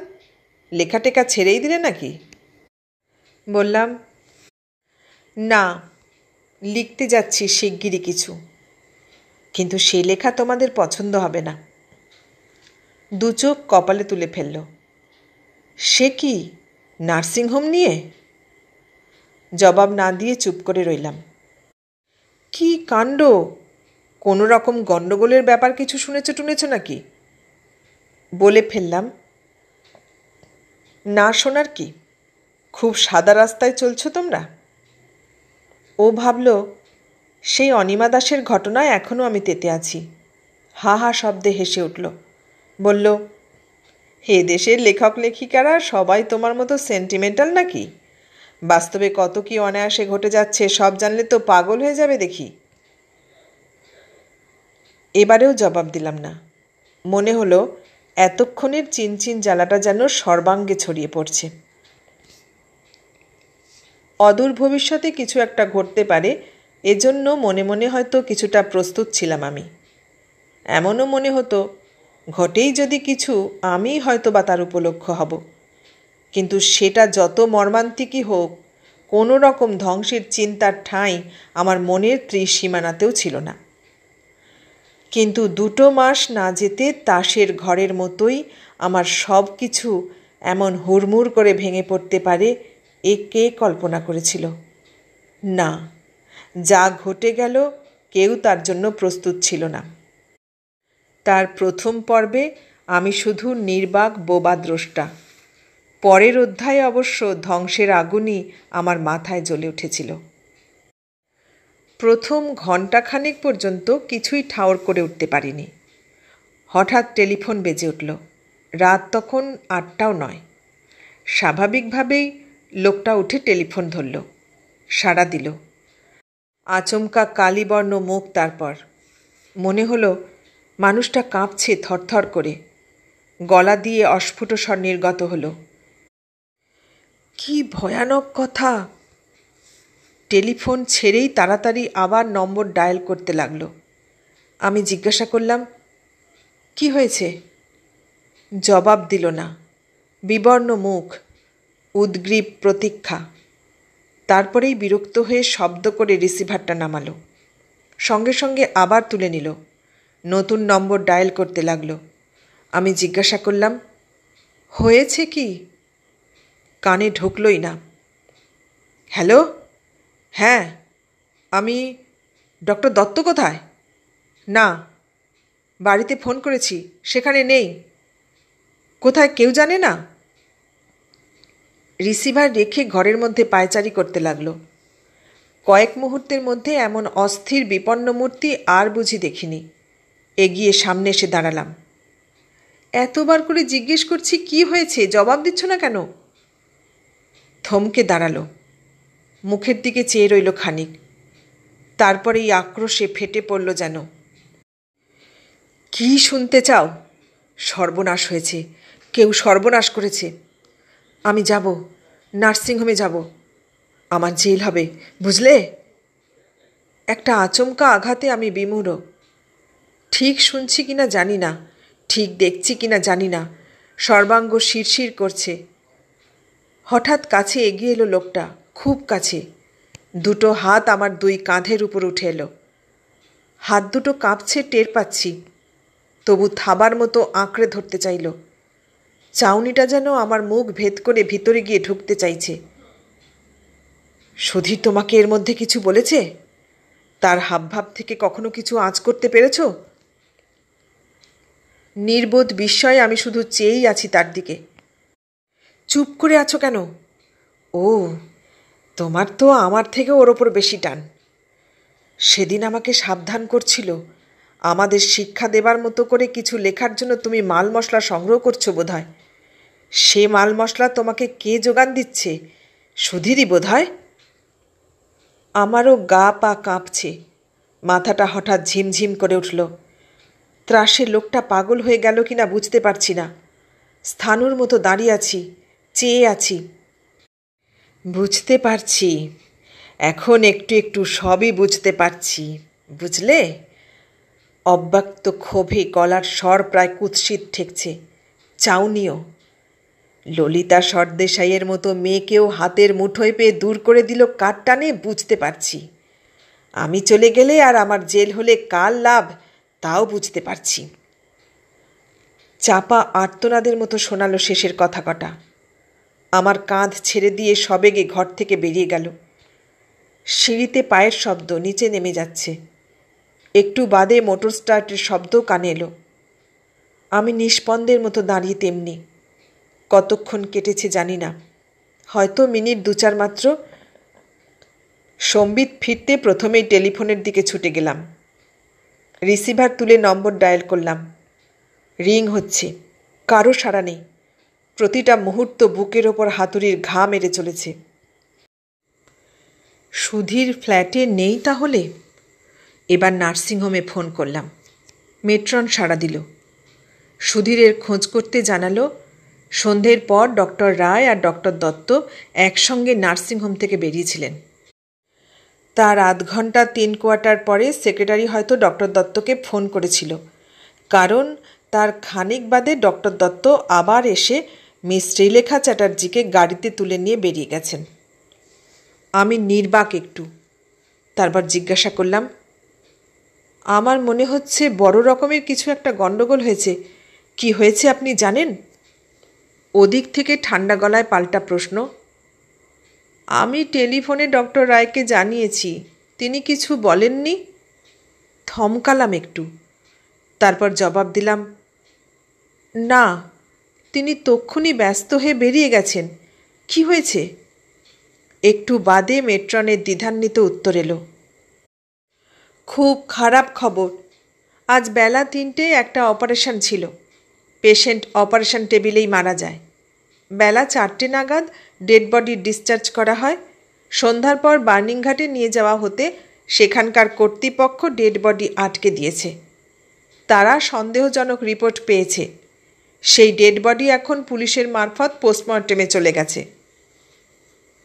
পা দুটো থরথর করে কাঁপছে আমারও। মাথাটা ঘুরছে কেমন। তবু সংযত স্বরে জিজ্ঞেস করলাম, কি অপারেশন হয়েছিল? Labour case? মাফ করবেন, আমি এ সম্পর্কে আর কিছু বলতে পারবো না। ফোন রেখে দিল। প্রায় ঘণ্টা 1.5 বাদে ঝনঝন শব্দে টেলিফোন বেজে উঠতে হুঁশ ফিরল যেন। ছুটে গিয়ে রিসিভার তুলে নিলাম। সাড়া দিতেই কানে যেন গলানো শীষে ঢুকল এক প্রস্থ। ওদিক থেকে শ্রীলেখা চ্যাটার্জির গলা। কথার মধ্যে হাসি ঝরছে, বোঝা যাচ্ছে। চন্দ্রানিদি, আমি শ্রীলেখা। টেলিফোন করতে বারণ করেছিলেন আর আমাকে ছেঁটে দিয়েছিলেন। তবু এই দুঃসময় না ডেকে পারলাম না। বড় দুঃখের কথা, শুনেছেন তো? এদিক থেকে প্রাণপণ চেষ্টায় নিজেকে সংযত করছি আমি। কিছুই শুনিনি, তুমি বলো। শোনেননি? কি আশ্চর্য! সাংঘাতিক ব্যাপার হয়ে গেছে যে। বিকেলে একটা অপারেশন হয়ে গেছে নার্সিংহোমে। 6 মাস চলছিল মেয়েটার। ভদ্রঘরের শিক্ষিতা মেয়ে, দেখতেও ভালো। 25-26 বছর বয়স হবে। বিয়ে হয়নি। অনেক বড় বড় রুই কাতলার সঙ্গে দহরম মহরম ছিল তার। ডক্টর রায় প্রথমে অপারেশন করতে চাননি, কিন্তু থোক 16,000 টাকার টোপ না গেলেই বা পারে কজন? তাছাড়া অভ্যাস তো আছেই। টাকার অঙ্ক বাড়লে গড়রাজির মোচড় উল্টোয়। কিন্তু আফসোসের কথা, মুশকিল আসান হলো না। মেয়েটা অজ্ঞান অবস্থায় টেবিলেই মরে বসল। আরও কি গণ্ডগোল ছিল কে জানে। তাছাড়া অ্যাডভান্স স্টেজের এত বড় ধকল। কিন্তু সব থেকে আশ্চর্য, ঠিকঠাক মতো ডেথ সার্টিফিকেট দেখেও বার্নিংঘাটের ডাক্তার ডেড বডি আটকে দিল। আর কত কাটা ছোঁড়া শুদ্ধ ধরা পড়ে গেল। এখন কি যে হবে। হ্যাঁ, এই রকমই কিছু অনুমান করেছিলাম বটে। দুর্যোগ সম্পর্কে সব সংশয় ঘুচে যেতে আশ্চর্য রকম ঠান্ডা সংযত আমি। বার্নিংঘাটে খবরটা তুমিই জানিয়েছিলে তাহলে? ওদিক থেকে হাসির শব্দ একটু। খুব অন্যায় করেছি বলছেন? এ ঘটনাও আপনার ওই নোট বইয়ে জমা থাকলেই খুব শিক্ষা হতো বুঝি? না, এই ভালো হয়েছে। তুমি খুব ভালো কাজ করেছ। ডক্টর দত্ত কোথায়? সুধীর আমার কাছেই তো ছিল এতক্ষণ। ও, হি ইজ ওয়ান্ডারফুল। সেও স্বীকার করেছে আমি অন্যায় কিছু করিনি। সে চলে যেতে মনে হলো আপনার সঙ্গে একটু কথা বলি। হ্যালো, আর সাড়া না দিয়ে টেলিফোন নামিয়ে রাখলাম। বসে আছি, প্রতীক্ষা করছি। প্রশান্ত নয়, সুধীর আসবে। এসে কি বলবে জানি না, কিন্তু শ্রীলেখার ওখান থেকে ও এখানেই আসবে জানি। শ্রীলেখা আজ ডক্টর দত্ত বলল না, সুধীর বলল। এলো। আমি শোবার ঘরের খাটে বসেছিলাম। সুধীর দরজার কাছে এসে দাঁড়ালো, চেয়ে দেখল একটু। আমিও দেখলাম ওকে। এত বড় একটা ঝড় বয়ে গেছে, মুখ দেখলে এখনো বোঝা যায় না। ঠোঁটের ডগায় যেন হাসি আটকে আছে। কিছু না বলে ফিরে গেল। আমি ভাবলাম বসার ঘরে গিয়ে বসলো। একটু বাদে উঠে এসে দেখলাম বসার ঘরে নেই, আমার লেখার ঘরে পায়চারি করছে। টেবিলের আর বইয়ের তাকের এটা ওটা নাড়াচাড়া করছে। পিছন ফিরে আমাকে দেখে হাসল একটু, বলল, এমন দিনেও আমাকে সাহিত্য চর্চায় পেয়ে বসেছে, তাই এ ঘরে ঢুকলাম। বেশ ভালো করে এক কাপ চা খাওয়াও দেখি। আমি দেখছি ওকে, ওই মুখ খুঁড়ে খুঁড়ে দেখতে চাইছি। বললাম, সন্ধ্যা থেকে পাগলের মতো খুঁজছিল তোমাকে, সব জেনেও সরেছিলে কেন? আর বলো কেন, যাকে বলে প্রেমে পোড়া কপাল আমার। এখন আবার শ্রীলেখা দেবী কাঁধে ভর করার জন্যে খেপে উঠেছেন। তাকে একটু সামলে সুমলে এলাম। নাও চা আনো। চা শ্রীলেখা দেবী খাওয়ায়নি? খাইয়েছে, তবু সে কি আর তোমার হাতের মতো মিষ্টি? আমি অপলক চোখে দেখছি ওকে। মাথার মধ্যে তেমন কিছু হতে না থাকলে আমার খেয়াল করার কথা, বইয়ের তাকগুলো একটু খুঁটিয়ে দেখছে ও। এই ঘরেও সাময়িক বিশ্রামের মতো ছোটোখাটো একটা শয্যা বিছানো, তার সামনেই ড্রেসিং টেবিল। সেই বিছানায় গিয়ে বসল। বালিশটা টেনে নিয়ে কনুইয়ের তলায় চেপে এদিক ওদিক তাকালো। আমার মাথায় আগুন জ্বলতে না থাকলে তখনও এই হাবভাব দেখে খটকা লাগতে পারত। বললাম, এত বড় ব্যাপারের পরেও তোমাকে এত নিশ্চিন্ত দেখছি কেন?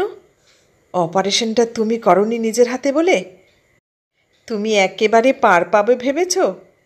শ্রীলেখা চ্যাটার্জি সাক্ষী দিয়ে রক্ষা করবে তোমাকে?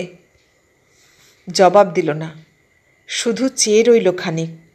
তারপর হঠাৎ উঠে ড্রেসিং টেবিলটার সামনে এসে দাঁড়ালো। আয়নার পাশের খুপড়ি ড্রয়ারটা খুলল। ওতে নিচের বড় ড্রয়ারের চাবি। চাবিটা হাতে নিল। একটা চাবি বেছে বড় ড্রয়ারে লাগাতে আমার সব স্নায়ু একসঙ্গে যেন ঝনঝন করে উঠে জানিয়ে দিল, ও কেন এ ঘরে ঢুকেছে, চায়ের অছিলায় কেন আমাকে এ ঘর থেকে সরাতে চেয়েছে, ও কি খুঁজছে। আমার সেই নোট বইটা ওর চাই। শ্রীলেখার কাছে শুনেছে ওতে এমন সব তথ্য আছে যা ওই নার্সিংহোমের পক্ষে বিপজ্জনক। সেই মুহূর্তে আমার মনে হলো নিজের প্রাণ বাঁচানোর জন্যই শুধু ও এটা খুঁজছে, ওর সম্পর্কেও অভিযোগ আছে কিনা দেখে নেবার জন্য। ড্রয়ারটা টেনে খোলার আগেই ছুটে এসে সজোরে ধাক্কা মেরে সরালাম ওকে। নোট বইটা আমি হাতে পাবার আগেই ধস্তাধস্তি শুরু হলো। ড্রয়ারটা খুলতে না পেরে এক প্রবল হ্যাঁচকা টানে আমাকে কাছে টেনে এনেই গালের ওপর আচমকা প্রচণ্ড চড় একটা।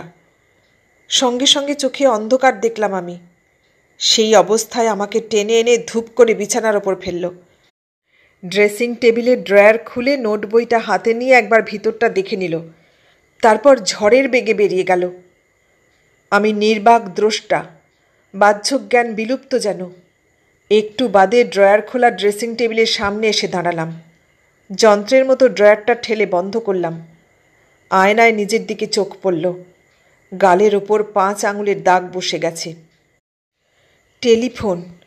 নার্সিংহোমের মেট্রন উতলা স্বরে জানালো, একটু আগে পুলিশের লোক এসে ডক্টর রায়কে থানায় নিয়ে গেল। ডক্টর রায় যেন তাদের অপেক্ষাতেই নার্সিংহোমে বসেছিলেন। পরদিনের খবরের কাগজের প্রথম পাতায় রোমহর্ষক মর্মান্তিক ঘটনার খবর ছাপা হলো ছোট বড় নানান হরফে। মাঝখানে পশু পুরুষের লোভের বলি যে মেয়েটা, তার ছবি। একটি সুশ্রী মেয়ে ঘুমিয়ে আছে যেন। অনেক বড় বড় তথাকথিত পয়সাওয়ালা পদস্থ ভদ্রলোক এই ব্যভিচারের সঙ্গে জড়িয়েছে, তার স্পষ্ট ইঙ্গিত। সময়ে খবর দেবার জন্য নার্সিংহোমের সেক্রেটারি শ্রীলেখা চ্যাটার্জির ভূয়সী প্রশংসা। আত্মরক্ষার চেষ্টায় শেষ নৃশংসতার নজির হিসেবে নামী নার্সিংহোমের বিলেত ফেরত ডাক্তারকে বহু হাজার টাকার টোপ গেলানোর বিবরণ। কি নৃশংসভাবে শেষ সময়ে হত্যা করা হয়েছে ফুলের মতো একটা মেয়েকে, তার অনুমানসূচক গবেষণা। সম্পাদকীয়তেও এই সংবাদ এবং তীক্ষ্ণ কষাঘাত। ওই নৃশংস মানুষদের লোকচক্ষে এবং আদালতে টেনে আনার হুমকি। অসাধু ডাক্তারকে চরম শাস্তি দেবার দাবি। টেলিফোন এলো গোটা 2-3। শুভার্থী ডাক্তারদের আক্ষেপ, সস্নেহ উপদেশ। আমি নির্বাক। সকাল পেরুল, দুপুরও কাটতে চলল। আমি বসেই আছি চুপচাপ। আমার কি করণীয় আছে আমি জানি না। থানায় ফোন করে খবর নেনি, কোনো উকিল ব্যারিস্টারের কাছে গিয়ে পরামর্শও চাইনি।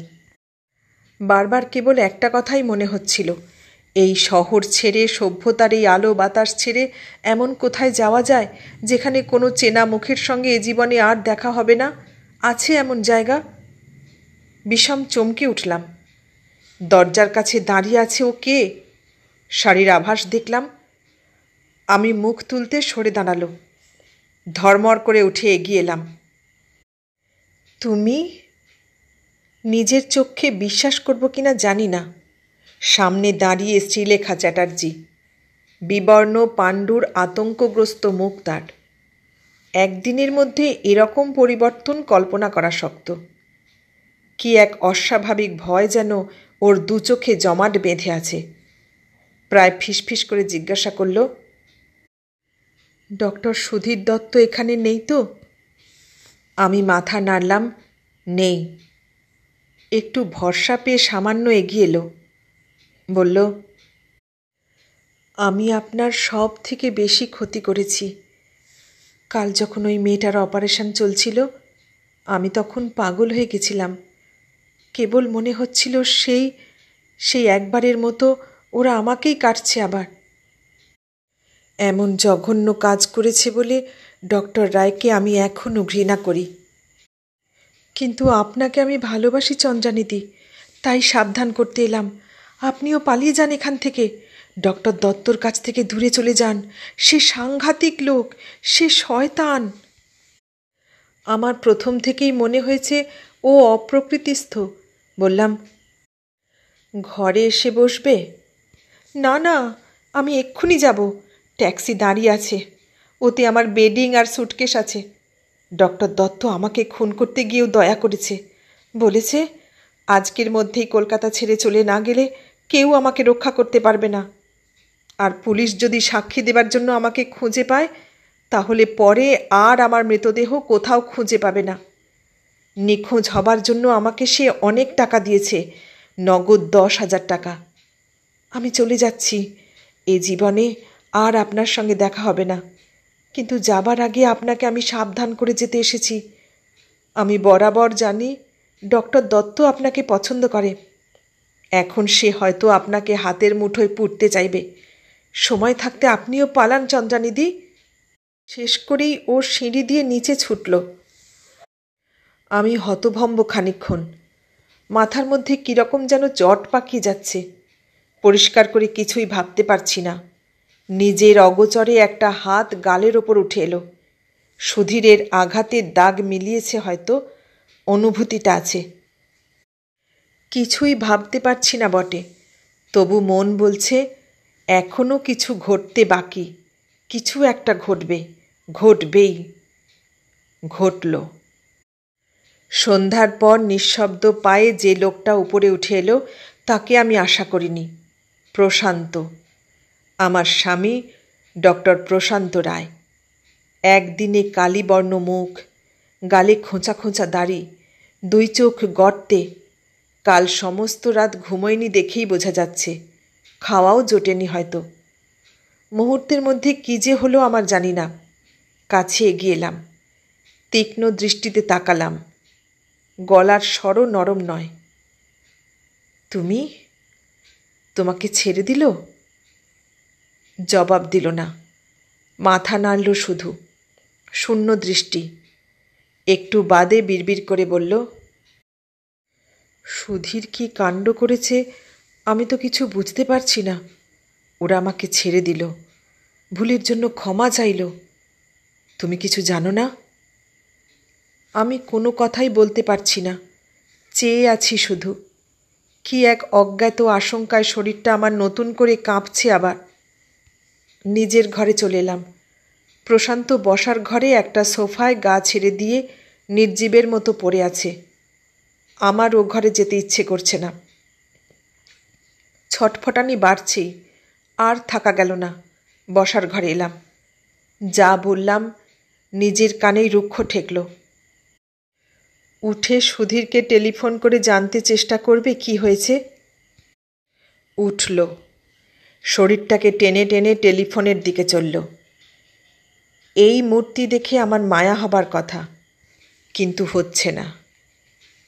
একটু বাদেই ফিরে এলো, মাথা নাড়ল, অর্থাৎ ধরা গেল না। আরও আধ ঘন্টা গেল। কি ভেবে হঠাৎ আমি টেলিফোনের রিসিভার তুললাম। নার্সিংহোমের নম্বর ডায়াল করলাম। মেট্রনের গলা। তাকে খবর জিজ্ঞাসা করতে সে জানালো, ডক্টর দত্ত এখানেই ছিল বিকেল প্রায় 6টা পর্যন্ত। এখান থেকে পুলিশ এসে তাকে নিয়ে গেছে। ওই অপারেশনের রেকর্ডপত্রও সব নিয়ে গেছে। শেষে গলা খাটো করে বলল, আপনি এখানে এলে কিছু বলতে পারি, টেলিফোনে বলার অসুবিধে আছে। টেলিফোন রেখে নিষ্পন্দের মতো দাঁড়িয়ে রইলাম খানিক। শরীরের রক্ত মাথার দিকে উঠছে। এই সুধীরই না গত সন্ধ্যায় আমার গালে প্রচণ্ড চড় মেরে আমাকে ঠেলে এনে বিছানায় ফেলে ড্রেসিং টেবিলের বড় ড্রয়ার থেকে আমার সেই নোট বই নিয়ে চলে গেছে। তবু এরকম লাগছে কেন আমার?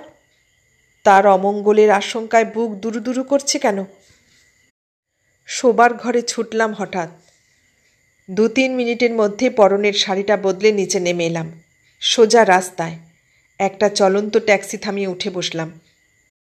ফিরলাম প্রায় 1.5 ঘন্টা বাদে। পা অবশ, সর্বাঙ্গ অবশ, মাথায় শুধু আগুন জ্বলছে, চোখও জ্বলছে কিনা জানি না। দোতলায় উঠে এসে ওই ড্রয়িং রুমেই ঢুকলাম আবার। প্রশান্ত তেমনি সোফায় গা এলিয়ে বসে আছে। শোনো। ও চমকে উঠল। তারপর আমার মুখের দিকে চেয়ে রইল অসহায় চোখ মেলে। কিন্তু আমার মধ্যে তখন মায়া মমতার লেশ মাত্র নেই। সুধীরের সব খবর আমি এইমাত্র জেনে এলাম। তুমি জানতে চাও? ও তেমনি চেয়ে আছে। আমার বিশ্বাস অনুমানও করতে পারছে আমি কি বলবো। বলে গেলাম। বেলা 4টের আগে থেকে সে নার্সিংহোমে ছিল। তার আগে শ্রীলেখাকে ভয় দেখিয়ে কলকাতা থেকে তাড়িয়েছে। নার্সিংহোমে গিয়ে পিছনের তারিখ দিয়ে অপারেশন ফর্মে নিজের নাম সই করেছে। চার্টিয়ার রেকর্ডেও নিজের নাম সই করেছে। তোমার সইয়ে অফিসিয়াল যা কাগজপত্র ছিল সব পুড়িয়েছে। শেষে পুলিশের বড় কর্তাদের টেলিফোনে জানিয়েছে সমস্ত অপরাধ তার। তুমি তাকে বাঁচাবার জন্যেই সত্য স্বীকার করছো না। আর বলেছে তার আগে ওর কথায় বিশ্বাস করে তুমি ডেথ সার্টিফিকেটে সই করেছ। বলেছে টাকার লোভে ওই পেশেন্ট সুধীরই অ্যাডমিট করেছে, তুমি কিছুই জানতে না। প্রমাণস্বরূপ পুলিশ খোঁজ করলেই, তার সুইট সার্চ করলে বাক্সের তলায় পার্টির দেওয়া 16,000 টাকা পাবে। কিন্তু বন্ধুর উদারতা দেখে সে সত্য স্বীকার না করে পারছে না। তোমাকে ছেড়ে দিতে অনুনয় করে নিজের সব প্রাপ্য শাস্তি মাথা পেতে নিয়েছে। নিজের ঘর বন্ধ করেই সে টেলিফোনে পুলিশের সঙ্গে এসব কথা বলেছে। কিন্তু মেট্রনের সন্দেহ হতে সে তার ঘরের সাবলাইনে রিসিভার তুলে এসব কথা শুনেছে। পরে সুধীর মেট্রনকে আর নার্সকে ডেকে শাসিয়েছে। পুলিশ কিছু জিজ্ঞাসাবাদ করলে তাদের বলতে হবে অপারেশনের আগে তাদের বিদায় করা হয়েছিল। এছাড়া একটি বেফাঁস কথা বললে তাদেরও এই অপরাধের সঙ্গে যুক্ত করা হবে, কেউ রেহাই পাবে না। পুলিশ তাদের কিছু জিজ্ঞাসা করেনি। কাগজপত্র দেখে আর তার ঘরে 16,000 টাকা পেয়ে সবই বিশ্বাস করেছে। তাকে ধরে নিয়ে গিয়ে তোমাকে ছেড়ে দিয়েছে। স্তব্ধ নির্বাক মুহূর্ত কয়েকটা। আমি তীব্র তীক্ষ্ণ চোখে দেখছি তাকে। একটি নিষ্প্রাণ মূর্তি দেখছি। এখন তুমি কি করবে? এরকম মুখ করে আছো কেন? মুক্তি পেয়েছো, আনন্দ হচ্ছে না? পরদিন সকালের কাগজে বড় বড় হরফে বড় খবর আবার। আসল আসামির আত্মসমর্পণের সংবাদ, তার ঘৃণ্য কারসাজির খবর, সেই সঙ্গে বন্ধুকে বাঁচানোর চেষ্টা, ডক্টর প্রশান্ত রায়ের আচরণের সাধুবাদ এবং মৃদু ভৎসনা। বিচারে 5 বছর জেল হয়ে গেল সুধীর দত্তর। ডাক্তারির লাইসেন্স আর ডিগ্রিও বাজেয়াপ্ত করা হলো। এতদিনের মধ্যে প্রশান্তর সঙ্গে আমার 10টা কথা হয়েছে কিনা সন্দেহ। তা সত্ত্বেও সাধ্যমতো চেষ্টা করেছি আমরা সুধীরের হয়ে। কিন্তু খুব একটা চেষ্টার পথ সেই রাখেনি। সমস্ত অপরাধ স্বীকার করলে চেষ্টার আর থাকে কি? এর মধ্যে থানায় ওর সঙ্গে দেখা করার জন্য কত আকুতি করেছি আমি, কিন্তু ওই দেখা করতে রাজি হয়নি। শাস্তি ঘোষণার পরদিন দেখা করার অনুমতি পেলাম। নার্সিংহোম সংক্রান্ত জরুরি কিছু জেনে নেওয়ার প্রয়োজনে এই সাক্ষাৎকারের অনুমতি মিলেছে। তার অবর্তমানে নার্সিংহোমের অ্যাডমিনিস্ট্রেশনের দায়িত্ব আমার, এ কথা লেখা হয়েছিল। বেরুবার মুখে প্রশান্তকে সামনে পেলাম। বললাম, সুধীরের সঙ্গে দেখা করতে যাচ্ছি। ভবিষ্যৎ সম্পর্কে তো কিছু ঠিক করতে হবে। এভাবে আর কদিন চলতে পারে? পিছনের দিকে না চেয়েই নেমে এসে গাড়িতে উঠেছি।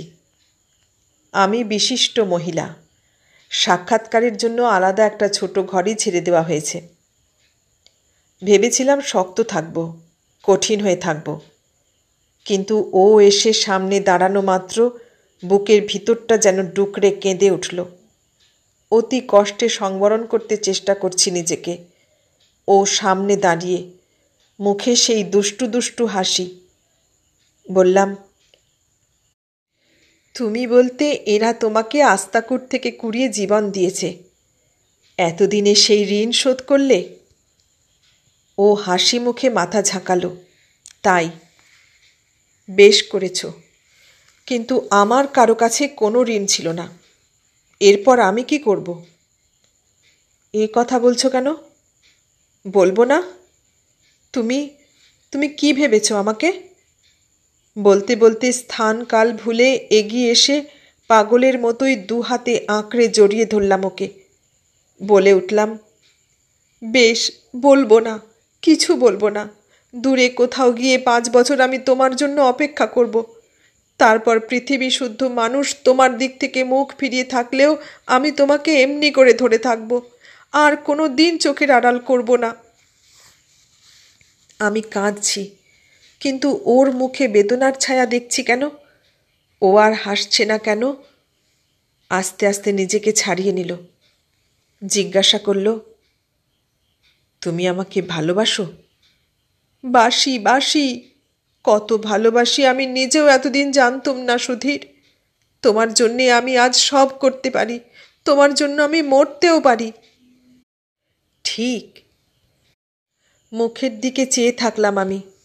ও বলল, আমাকে যদি ভালোবেসে থাকো আর আমাকে যদি চিনে থাকো, আমার একটি কথারও নড়চড় করো না।